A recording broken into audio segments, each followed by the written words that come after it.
PM Modi 2 दिवसीय 3 राज्यों के दौरे पर झारखंड और पश्चिम बंगाल पहुंचे और हजारों करोड़ रुपए की विकास परियोजनाओं का उद्घाटन, लोकार्पण और शिलान्यास किया। पश्चिम बंगाल सरकार पर हमला बोलते हुए पीएम मोदी ने कहा, टीएमसी सरकार योजनाओं का पैसा हड़प रही है। टीएमसी बंगाल के विकास में बाधक है और इस बार चुनाव में टीएमसी का घमंड टूटेगा। इससे पीएम मोदी ने धनबाद में इंडिया गठबंधन पर हमला बोलते हुए कहा, इंडिया गठबंधन वाले विकास नहीं चाहते और अड़ंगे डालते हैं। केंद्रीय चुनाव समिति की बैठक के बाद लोकसभा चुनावों के लिए आज बीजेपी की पहली लिस्ट आ सकती है। बीजेपी की लिस्ट में 100 से ज्यादा नामों को फाइनल किया गया है।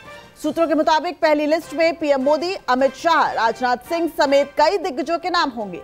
यूपी, तेलंगाना, बंगाल, छत्तीसगढ़, राजस्थान, एमपी, दिल्ली समेत 16 राज्यों में सीटों पर बैठक में चर्चा की गई। लिस्ट में धर्मेंद्र प्रधान, स्मृति ईरानी, संबित पात्रा, ज्योतिरादित्य सिंधिया के नाम का ऐलान किया जा सकता है। सूत्रों के मुताबिक शिवराज सिंह चौहान विदिशा से चुनाव लड़ सकते हैं। गोवा की श्रीपद नाइक वाली एक सीट फाइनल की गई है।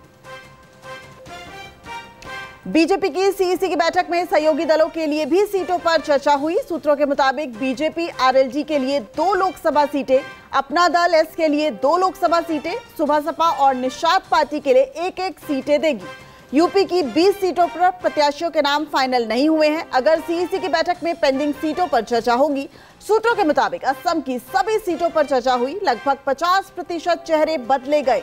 असम में बीजेपी 3 सीट सहयोगियों को देगी, 2 सीट एजीपी और 1 सीट एपीपीएल को देगी। सूत्रों के मुताबिक डिब्रूगढ़ में रामेश्वर तेली का टिकट कट गया है, वहीं सर्बानंद सोनोवाल का टिकट पक्का माना जा रहा है। महाविकास आघाड़ी में सीट शेयरिंग का फॉर्मूला लगभग तय हो गया है। सूत्रों के मुताबिक महाराष्ट्र में शिवसेना यूबीटी 20, कांग्रेस 18 और शरद पवार की एनसीपी 10, वंचित बहुजन अखाड़ी 1 और राजू शेट्टी की पार्टी 1 सीट पर चुनाव लड़ सकती है। मुंबई में शिवसेना यूबीटी 4 सीटों पर प्रत्याशी उतार सकती है, जिनमें south Mumbai, north west Mumbai और दक्षिण मुंबई सीट की शामिल है। मुंबई की बाकी बची 2 सीटों पर कांग्रेस चुनाव लड़ेगी। इसके साथ ही बारामती, बीड़, सतारा, वर्धा से शरद गुट लड़ सकता है चुनाव। वहीं नागपुर, गढ़चिरौली से कांग्रेस लड़ सकती है लोकसभा चुनाव।